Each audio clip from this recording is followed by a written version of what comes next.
नमस्कार मित्रों, मैं दीपक गुप्ता। आप सभी का हमारी इस कक्षा में बहुत बहुत स्वागत है। मैं आशा करता हूं कि आपकी तैयारी सुचारू रूप से चल रही होगी और आपकी तैयारी के दृष्टिकोण से आज हम जिस विषय पर चर्चा करेंगे वो हमारा विषय होने वाला है नेगेटिव वर्ड्स।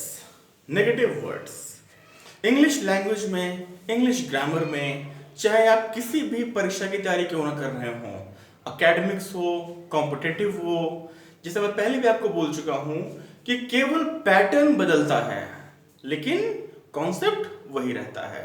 तो इन नेगेटिव वर्ड्स के यूज से, उनके एप्लीकेशन से बहुत सारे क्वेश्चंस आया करते हैं।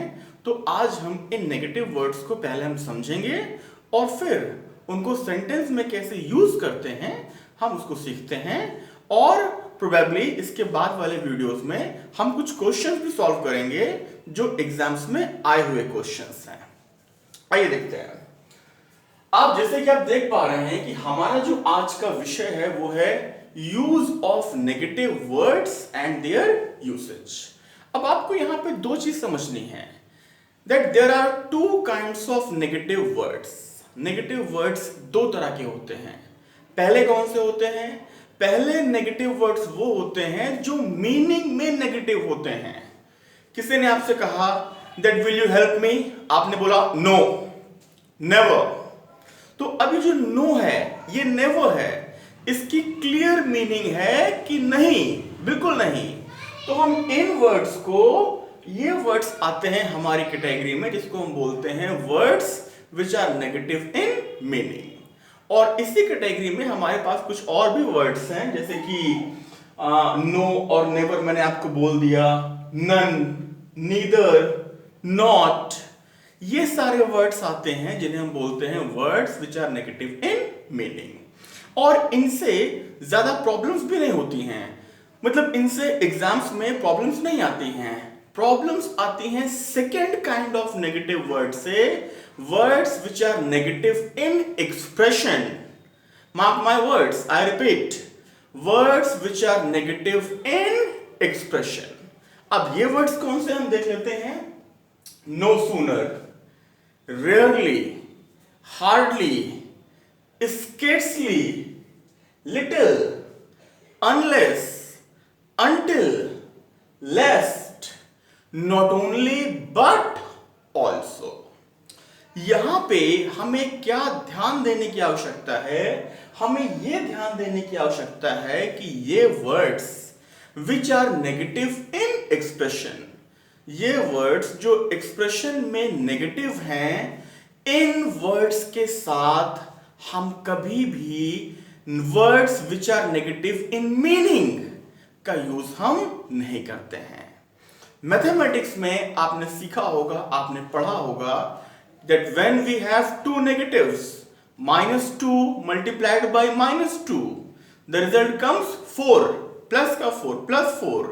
लेकिन यहां पे इंग्लिश लैंग्वेज में अगर आप दो बार नेगेटिव्स यूज कर देते हैं अपनी गलती से, अज्ञानतावश, तो वो अर्थ को अनर्थ कर देता है और हमें उसी से बचने के लिए इस कॉन्सेप्ट को सीखना है। ठीक है? No sooner, rarely, hardly, scarcely, ये चारों एक ही कैटेगरी को बिलोंग करते हैं और मैं अभी इस पे आता हूं डिटेल में। पहले समझ लेते हैं कि रेयरली, हार्डली, स्केर्सली इसका हम यूज करते हैं जैसे कि किसी को आपने आंसर करना हो, किसी ने आपको क्वेश्चन पूछा that do you talk to him, क्या आप उससे बात करते हो? तो आपने बोला रेयरली, बहुत कम, ओकेजनली, जब कोई पर्पस हो।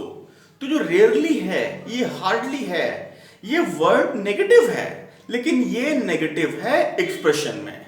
लेकिन अगर इस नेगेटिव एक्सप्रेशन में जो वर्ड आ रहा है रेयरली, हार्डली, अगर आप इसके साथ कोई नेगेटिव वर्ड यूज कर देते हैं जैसे कि नो, नेवर, तो वहां पे आपका आंसर गलत हो जाता है। अभी मैं आपको इसका एग्जांपल देता हूं, पहले देखिए। We hardly visit our relatives. हम अपने रिलेटिव्स को कभी कभार बहुत कम विजिट करते हैं। इसको आप ऐसे भी कह सकते हैं that we don't visit our relatives. Almost sense वही है, हार्डली, रेयरली और स्केर्सली का लगभग सेंस वही होता है, बहुत थोड़ा ही डिफरेंस होता है. The line is actually very thin that separates them. We hardly visit our relatives.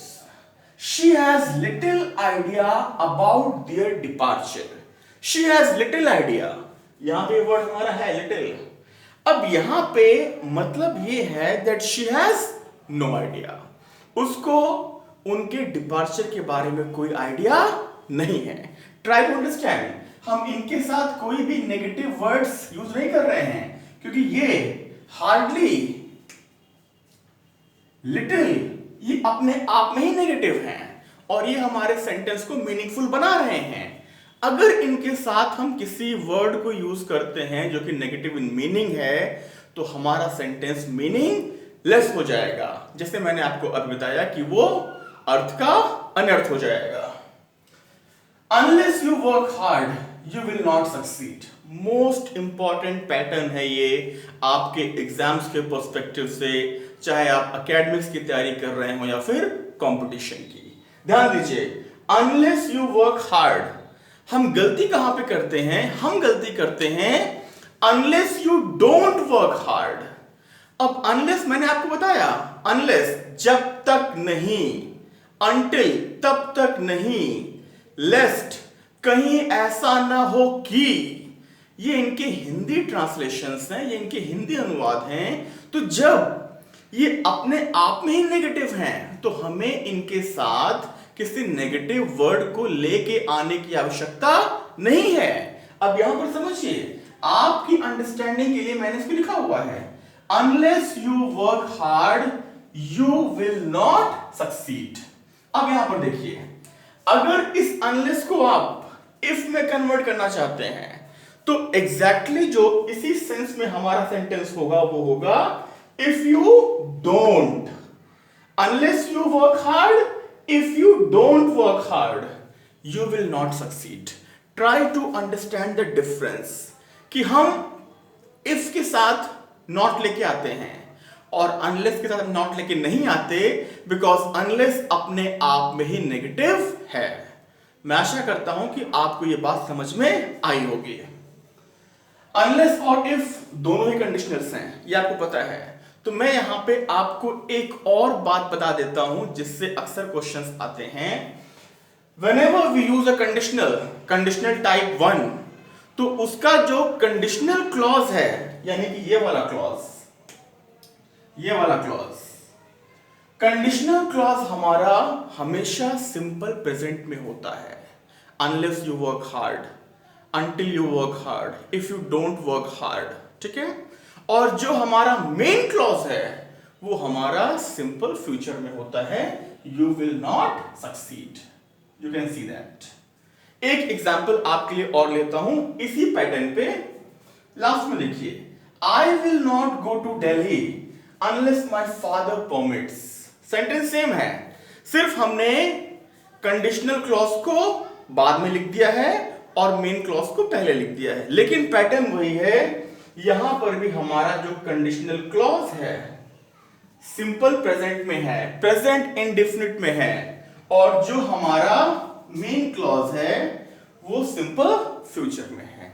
ये बात आपको समझनी होगी कि कभी भी किसी भी कंडीशनल में दोनों ही clauses, I mean conditional clause and main clause, मैं टाइप 1 की बात कर रहा हूं, कभी भी वो दोनों क्लॉजेस में दो बार फ्यूचर टेंस का यूज हम नहीं करेंगे. जैसे कि हम अक्सर हिंदी में कहते हैं, मैं वहां जाऊंगा तो आपको फोन करूंगा. हिंदी में ठीक है, but in English when I go there, if I go there I will call you. So when I go there, if I go there, conditional clause, simple present, I will call you, main clause in simple future. ये आपको ध्यान रखना है. अब यहां पर आप देखिए, आपके अंडरस्टैंडिंग के लिए हमने कर रखा है इसे unless my father permits. unless my father permits, क्योंकि unless अपने आप में क्या है? नेगेटिव है. इसी को अगर हम इफ में कन्वर्ट करते तो हम ऐसे लिखते, if my father does not permit. तो यहां पे हमने डज नॉट नेगेटिव यूज किया है क्योंकि यहां पे हमारे पास इफ है, लेकिन अनलेस क्योंकि अपने आप में नेगेटिव है तो हमें कोई नॉट यूज करने की आवश्यकता नहीं पड़ेगी। आई होप कि इतनी बात आपको क्लियर है। अब एक और बहुत ही स्ट्राइकिंग, बहुत ही इंपॉर्टेंट पैटर्न है जिससे हमेशा क्वेश्चंस आते हैं और वो हमारा है यूज ऑफ लेस्ट।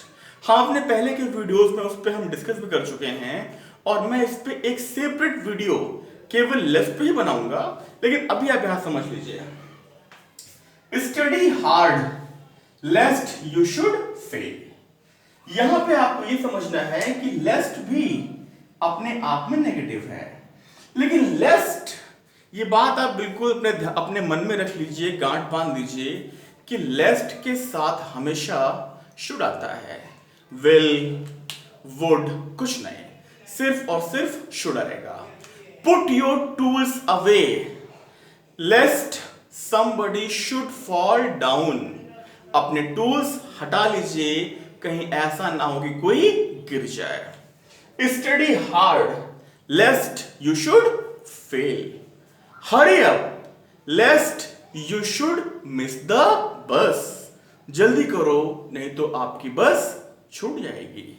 तो ये कुछ कॉन्सेप्ट्स हैं हमारे पास, ये कुछ वर्ड्स हैं जो कि नेगेटिव हैं एक्सप्रेशन में, और इनके साथ हम कभी भी कोई एडिशनल नेगेटिव वर्ड जो कि मीनिंग में नेगेटिव है उसका यूज हम नहीं करते। और ये कॉन्सेप्ट सीख के ही हम बड़े ही आसानी से मिस्टेक्स को आइडेंटिफाई कर सकते हैं और अपने आंसर्स को करेक्ट कर सकते हैं।